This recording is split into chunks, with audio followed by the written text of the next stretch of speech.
sevginin nazını gözlerinde görürüm ben. Çiçeği ətrindən bir hoş ol, duygulardan sərxoş ol. Ürəyin səsini, ilıq nəfəsimi nəğmələrdə sevəsən. Nağıl sehrinə bürünüb, bir dünya sevgini qucaqla. Çiçeğin yazını, sevginin nazını gözlerinde görürüm ben. Çiçeği ətrindən bir hoş ol, duygulardan sərxoş ol. Ürəyin səsini, ilıq nəfəsimi nəğmələrdə sevəsən. Dənizdə dalğan, payızda yağmurun, yay gecələrində behin olaram. Ömrünə yaraşan, ürəyinə sarmaşan, qış nağılından sehrin olaram. Dənizdə dalğan, payızda yağmurun, yay gecələrində behin olaram. Ömrünə yaraşan, ürəyinə sarmaşan, qış nağılından sehrin olaram.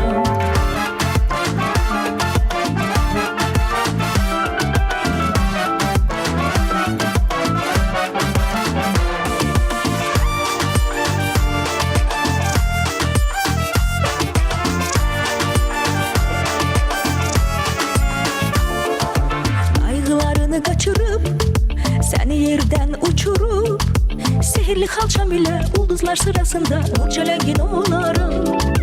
Qəm qüssədən ayrılıp aydan gündən parlayıp işıqlı notlarla romantik mahnılarla ürəyinə dolarım. Qayğılarını kaçırıp seni yerden uçurup sihirli xalçam ile ulduzlar sırasında nur çelengin olarım. Qəm qüssədən ayrılıp aydan gündən parlayıp işıqlı notlarla romantik mahnılarla ürəyinə dolarım. Dənizdə dalğan, payızda yağmurun, yay gecələrində behin olaram. Ömrünə yaraşan, ürəyinə sarmaşan, qış nağılından sehrin olaram. Dənizdə dalğan, payızda yağmurun, yay gecələrində behin olaram. Ömrünə yaraşan, ürəyinə sarmaşan, qış nağılından sehrin olaram.